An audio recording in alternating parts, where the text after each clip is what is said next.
Welcome to Energy Stew. This is Peter Roth, your host. And I'd like to ask you, how many mistakes have there been in your life? Isn't that terrible to have mistakes? Oh my gosh. Life can really treat us so badly. And how do we handle that? What do we do about all the trouble in life? Well, to help us see life better, maybe through a divine lens, is the guest for Energy Stew today, a wonderful woman who wrote this beautiful book and many others. Sue Frederick, welcome to Energy Stew. I'm so glad you could be a guest today. Oh, Peter, it's such a joy to be talking to you, a like-minded soul. So Well, to answer yes, that we are, great and I know. question, to answer that great question, I think that's the answer and the question that the universe revolves around. Is this all a random, chaotic universe? Or is there a sacred divine order in place that we may not be able to understand or see with our conscious brains, right? Well, and we learn from experience in hindsight, generally. But there's so many things we don't know about divine order because of all the terrible things, tragedies that happen in life. And we wonder how that's so bad, there's no justification for it. And yet, as you know, and I know, there is justification, but it's beyond our knowledge. Yeah. And it's not beyond our soul knowledge, it's beyond our ego knowledge, right? Yeah. Right. Because the soul knows everything. And we all come in as all-knowing soul beings, fresh from the divine realms, very clear on our life path and our life plan and what we've come to do and be. And then the world and our culture and our parents and our schools start talking us out of our knowingness and out of our intuition and trying to get us to lean more into our left brain logic mind so that we can be successful in this physical world. And some of us are better students than others. And apparently you and I just didn't learn that lesson very well. Well, it's interesting. We come from some kind of soul path that brought us here with some knowing. Mm-hmm. And I always say that because when I was born, I had to be resuscitated, that I had a near-death experience, and therefore I became enlightened from that as a newborn. But how can I remember any of it? I can't, but my soul experienced it in this lifetime, even though it knew better before it came here.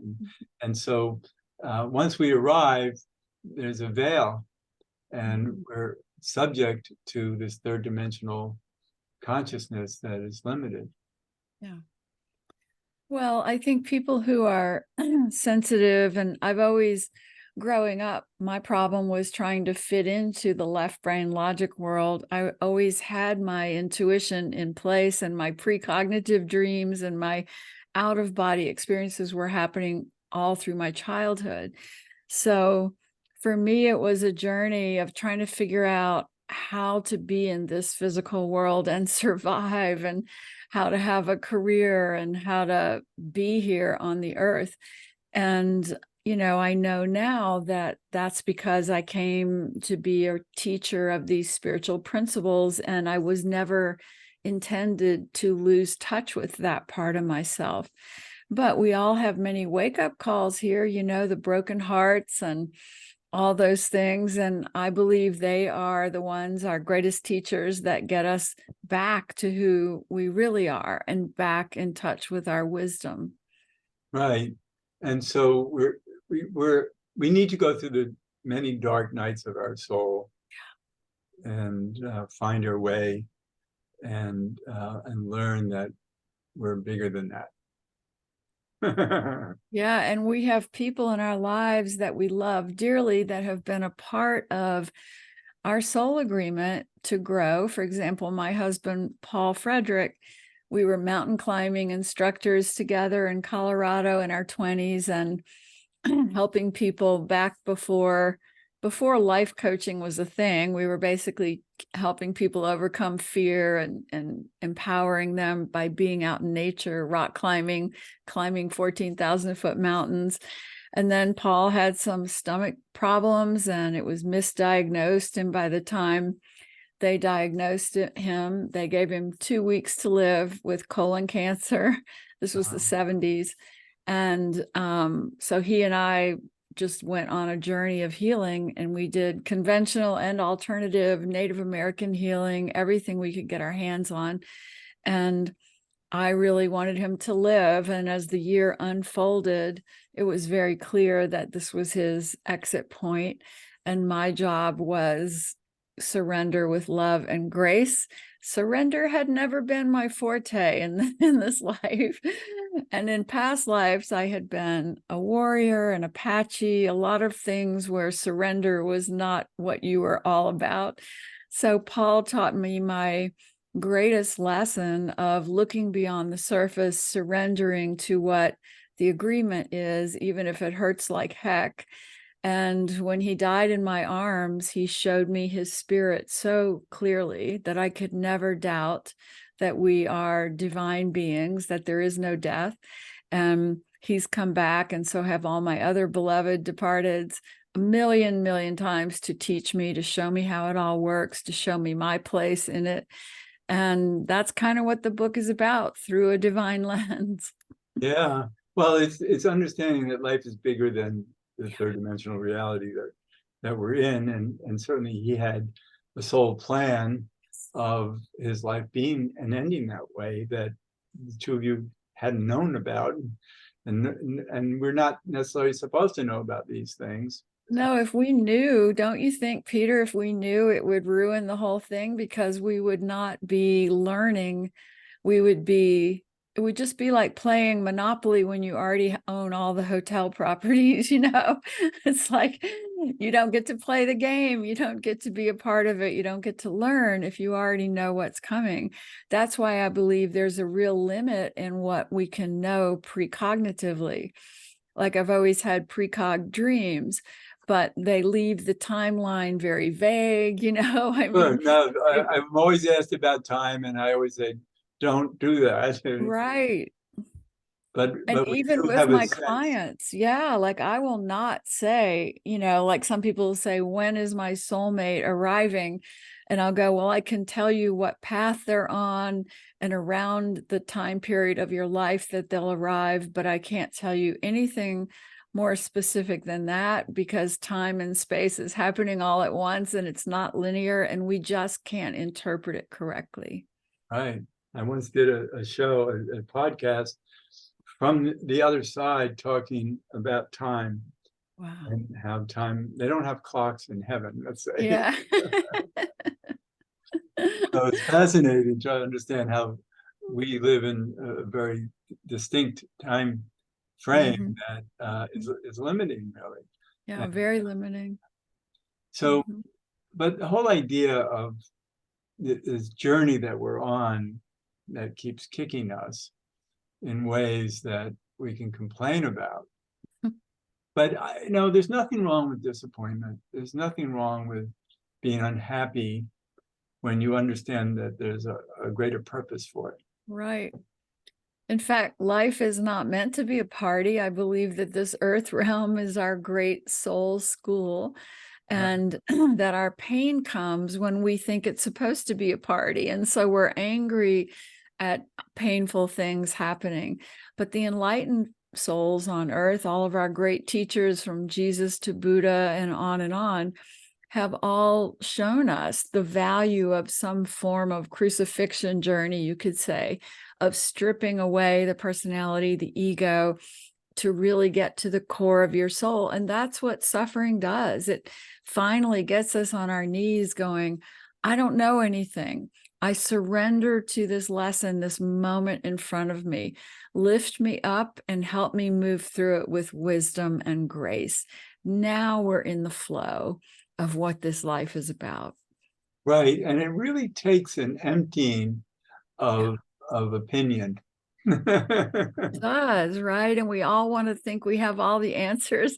And then we hit a big reinvention point, a big change in our journey.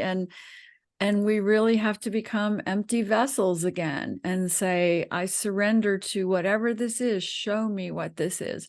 Show me how to live from my heart, from my soul, with higher divine wisdom, because I don't want to ruin this lifetime by not getting the point of the story while I'm in it. I remember when I was 32, just coming off my second divorce, feeling like a great failure in life and not having a viable career at that point, for a good reason, actually.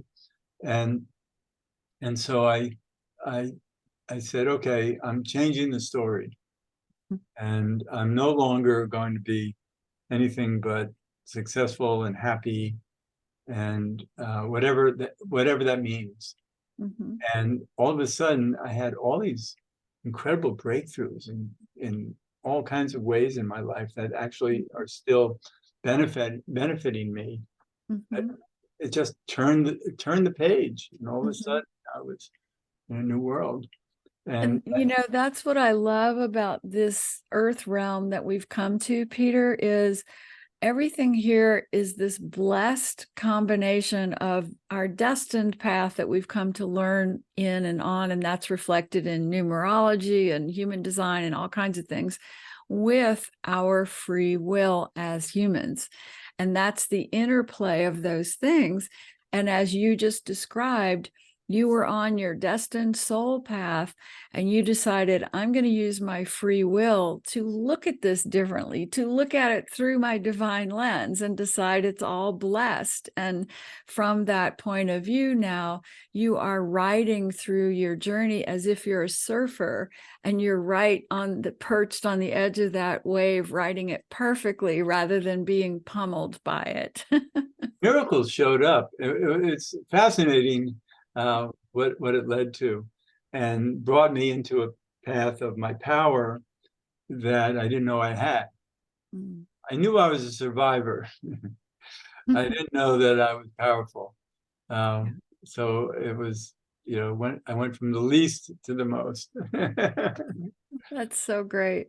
Yeah, I'm proud of that, of the universe showing up. It's like, okay, I did my job. I just said no more stupidness. Now I'm going to call on the best part of me, whatever that is, and then I was asked to use the best part of me. Mm. So it's just, I think we can all keep doing that every day in a way. Just be, because I think Zen Buddhism says wake up every morning as a newborn, Yeah. Yeah. and I think that's we have to just be innocent. Yeah. But to be innocent, we have to, I believe, go through that pain that you and I are talking about, because unfortunately, when kids are growing up, they're told they need to have the answers. That's part of going to school, right? You've got to have the answers. You've got to fill your brain with all of this nonsense. And then you get out in the world of work, and because we're living still in what Star Trek called a world, an economically based world, how primitive, which it is, because our culture is still there. It means that we get out in the world of work and we're expected to, again, have all the answers. That's the opposite stance of a spiritual seeker or of a spiritual teacher, saying, show me the truth of this. Show me what lies behind the meaning of this moment of pain. Help me embrace it. And so I always say that with people, when they get to this point in their life where it seems like everything's being stripped away, say, thank you, universe. I'm so happy to be at this point where now all my ideas and opinions and answers are gone. Now I can breathe into my heart and get back in touch with my intuitive knowingness that has always been meant to be my compass. Until there's a new lesson. Because we can't, we can't be in a place of knowing it all, understanding it all, got it made, because we'll trip on something. I a few years ago during the pandemic, I was in a bad state because being unvaccinated in New York, it was really terrible. Yeah. And also I had a lifetime having to deal with anti-Semites. So I had all this anguish.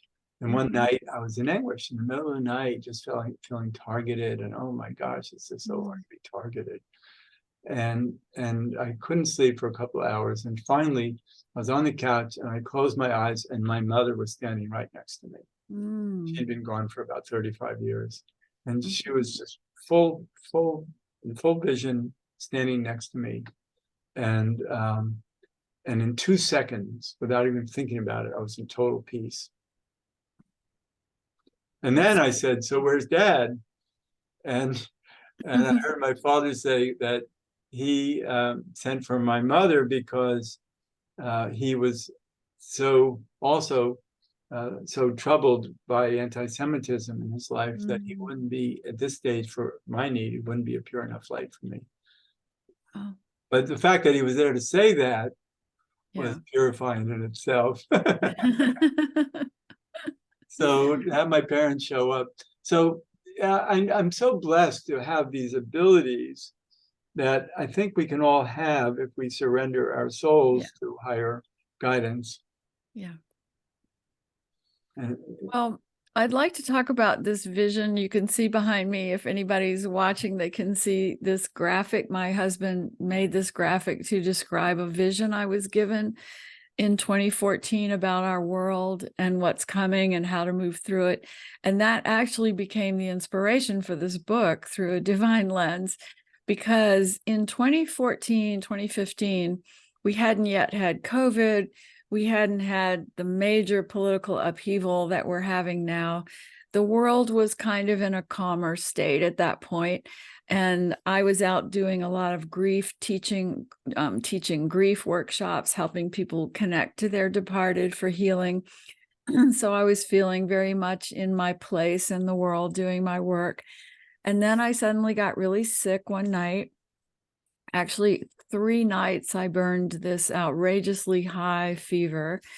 And on the 3rd night, I was lifted out of my body and I was shown a vision just like the one on the screen, where the beings held me out in space to look at planet Earth. And they were very loving, beautiful beings, a mix of angelic beings and divine spirit guides. And they were saying, look at Earth. It is going to go through some changes, but every time you see one of those lights, and these lights were dynamic, they were sparking up from the Earth one at a time. And they said, those lights are souls on Earth waking up to higher consciousness, that love and compassion are important. And they said, you have to remember that the light is always winning. The light is filling the globe, no matter how bad things may look down there in the next few years. And that the light represents the love of higher consciousness arriving on Earth. And so I woke up from that dream vision going, wow, I have to help people understand that even if the world goes crazy in the next few years, the light is still winning. The love is still winning. And that vision has helped me get through COVID and all these crazy things we've had, including my current husband getting cancer. My first husband died of cancer. My current beautiful husband was diagnosed with cancer in the thick of all of that craziness. But I've constantly brought my vision back to this image that the light and the love is always winning, no matter how it may feel or seem. Yeah, I love that. It's we just have to realize who we are, who we really are, because most people have no idea who we really are, that we're these eternal souls and we're here just for a particular lifetime to grow through and to embrace that. I want the audience to know, because I made a mistake by not starting my stopwatch on time. So I don't know when we're supposed to end. So what I want to do now is to have everybody know how to reach you. I want people to buy your book, Through a Divine Lens, Practices to Quiet Your Ego and Align with Your Soul.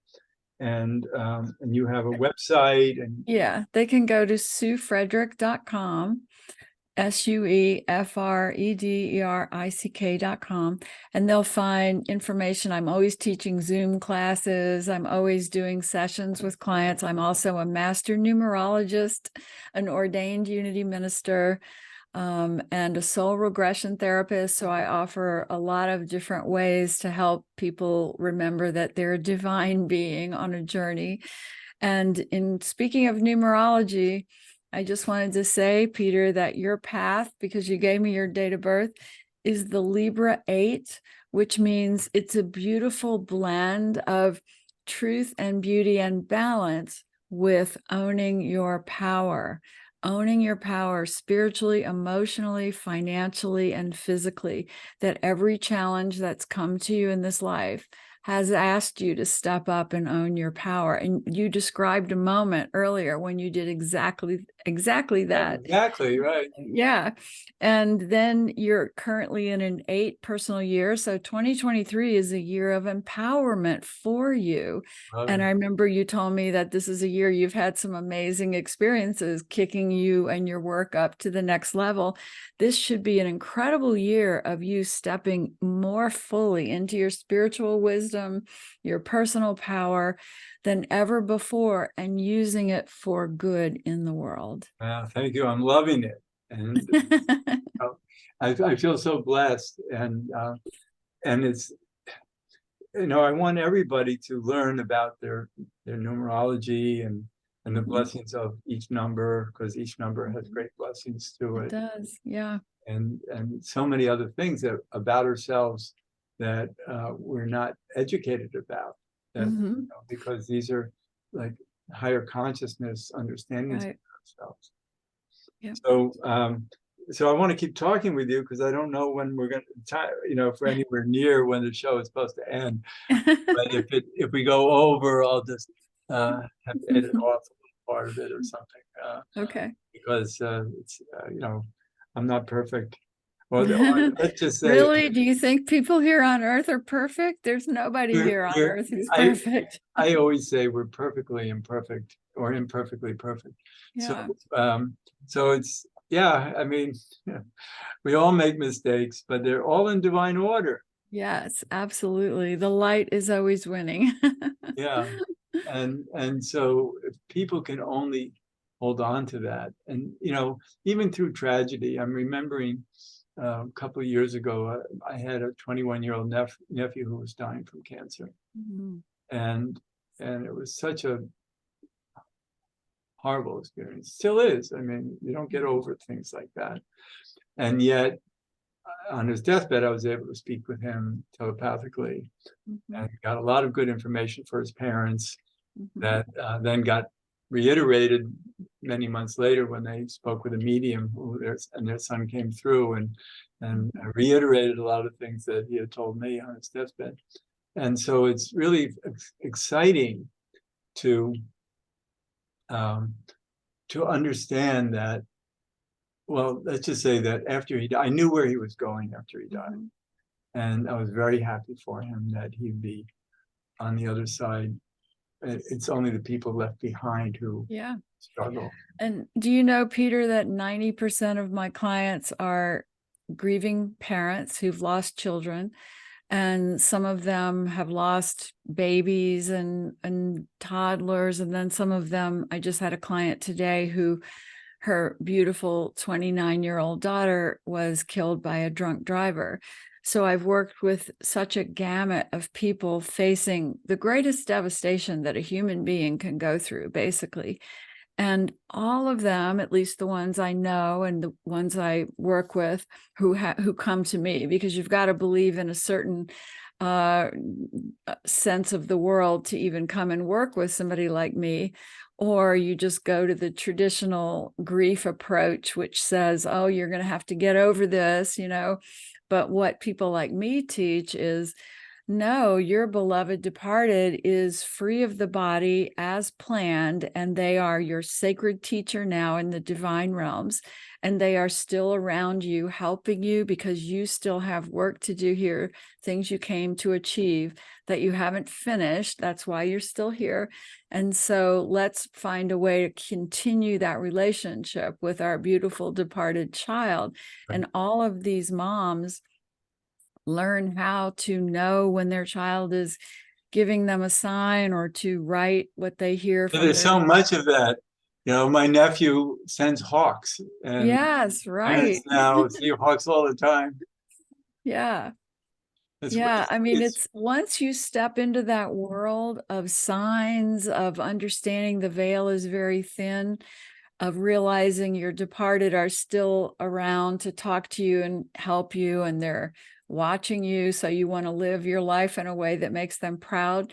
Now you have pain as your fuel to live a productive life, helping others, rather than being shut down in your pain and angry at the world, which doesn't serve you or anyone else.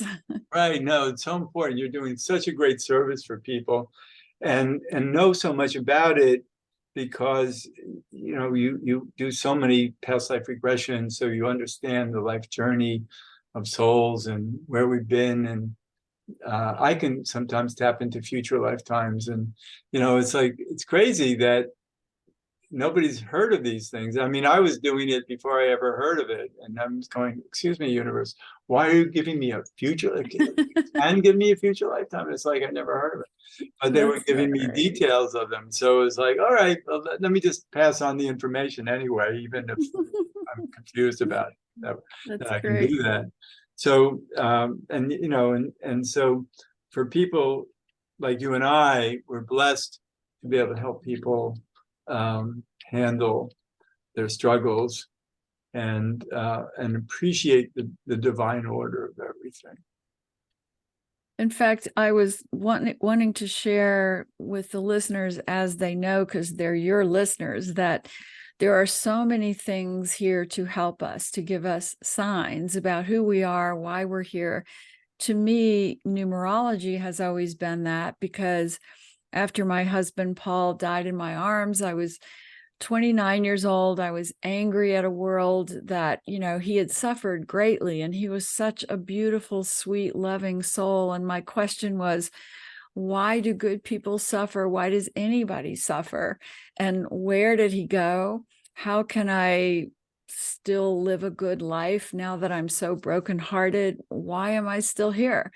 And those questions really took me on a journey of spiritual seeking. But one of the greatest gifts of that journey was getting a reading from a numerologist who in 1 hour showed me my path, why I was still here, what my soul agreement was and is with Paul, and what I came to accomplish and when it may happen. And I just remember going, this resonates as true, and nothing else I've searched about has. And that was 1980. And I studied numerology since 1980, and I've learned more and more. I get teachings from the divine realms. I just love using sacred numerology.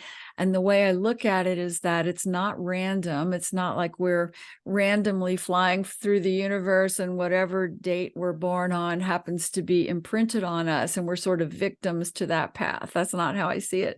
I see it that our souls are hanging out in the divine realms, and we're with our posse, and we say, look, that earth realm is a big mess. Are we willing to volunteer to go down in there and help raise consciousness, and also to evolve our own souls? And we sort of agree on a plan. And then I, for example, said, well, I've got to go in on that 22-4 path, because I need to learn inner and outer strength in this lifetime. And Paul, my beloved husband, said, well, I need to go in on that 5 path, and he had his own reasons. And that What is your path? Mine's the 22/4. Okay, and that's a divine number. Yeah, it's a master soul number. Yeah. Exactly. And so we made that agreement, and then we took on the path that would serve our soul's growth and learning and help us to make a difference in the world. And then, of course, we get on that path and it's free will interacting with it as well. Like, I'm sure I've spent millions of days, not millions, but many days just going, oh my God, I don't like this path I'm on. I want the easier path, you know? But at the end of the day, we all kind of settle down and we agree to get it done. And to me, that's how numerology works. Yeah, well, that's great. And it's another tool. And I've always been impressed with numerology. And but there are tools, there's astrology, there's human design, there's source cards, etc. And it's wonderful to have access and maybe even putting a lot of them together, because they're not in conflict with each other. Right. They augment each other. Yeah. So it's exciting, and I'm so happy to know you. And I think we're really at the end of the show now. If not, we ended it a long time ago. But anyway, well, thank you so much, Peter. It's been a real joy to connect with you. Oh, mine too. And maybe we can do another show at some point. Okay. Good. And this is Peter Roth, your host of Energy Stew at prn.live. I can be reached at peter@heartriver, HEART river.org. I'd love to hear from you, and thanks so much for listening.